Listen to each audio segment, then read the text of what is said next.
Sudden success happens when, for whatever reason, you catch a lucky break. It is very important that you do not lose yourself in it. You need to see the bigger picture. You need to be sharp. You need to be vigilant and watch out for decadence. So, what do you do in case of sudden success? You continue to do and focus on what got you that success in the first place. At least until the novelty and excitement wears off. Otherwise, you're likely to be wasteful and indulgent. There's a reason these guidelines exist, and it is to combat the vicious nature of our human nature. So see, decadence involves forgetting of how privilege is gained, which brings about its loss, because when we first gain something valuable, like wealth, freedom, or competence, we usually understand it. And we know that it required something from us. We may have worked for it, we may have practiced, we may have sacrificed, endured discomfort, and we often paid attention.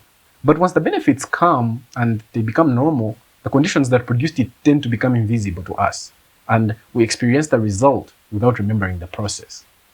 A person who becomes successful may forget the discipline that created their success. A wealthy person or a wealthy society may forget the institutions, corporations, education, and productivity that made its prosperity possible. Or someone in a good relationship may stop practicing the patience and attentiveness because the relationship has begun to feel comfortable and guaranteed. That's decadence in this sense. It's not simply having too much, but becoming psychologically detached from the sources of what we have, which creates a strange reversal. The privilege makes us, in a way, less capable of maintaining the privilege, so we lose ability.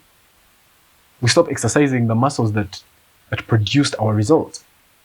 Because what we fail to understand is the origin of something, if not known, will eventually stop us from preserving it. Sudden success should be treated as something to steward and not something that proves that we have permanently arrived. Because the danger isn't success itself, but that success can remove the feedback that kept us competent. For example, we become wealthy, right? And we stop paying attention to the money. Or we become successful and then we stop doing the work that made us successful. This is the principle that I'm trying to get at.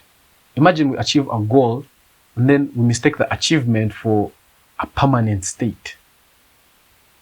A good response or way to go about sudden success is therefore to, number one, remember what the causes were. Ask yourself, what actually produced this?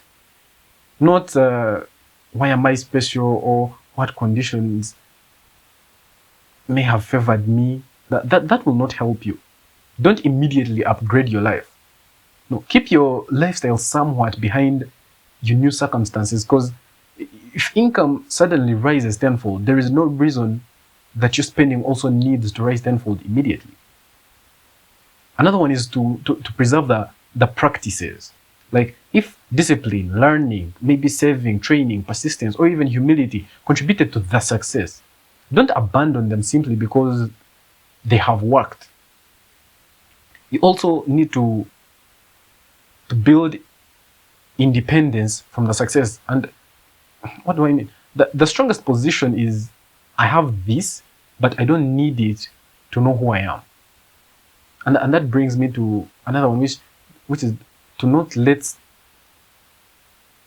let success diminish your life. Let it expand your life.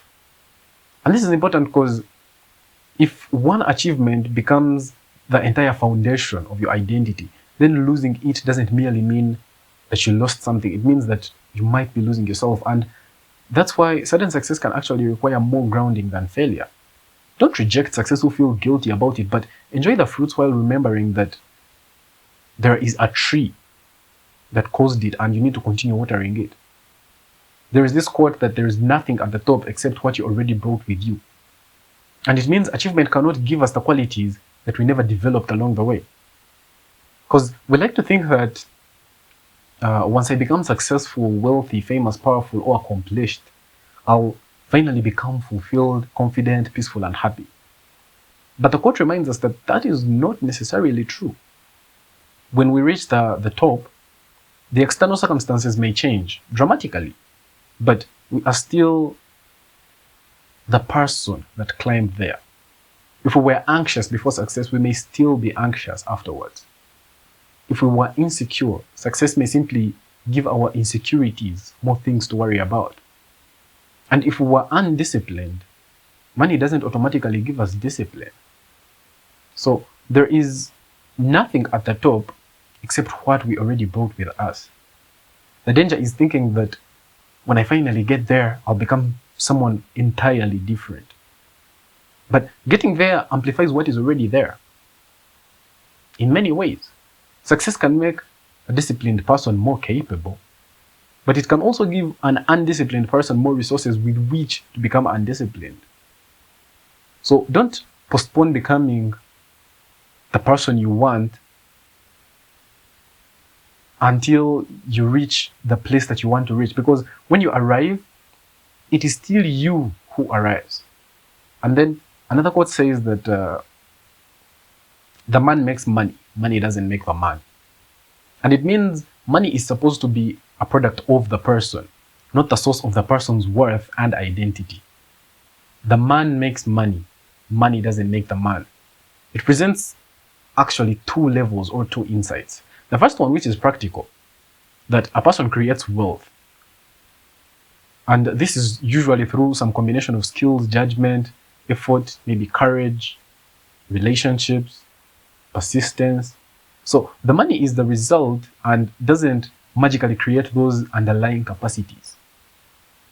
The second, which is psychological, is that money can change what we have, but it doesn't necessarily change who we are.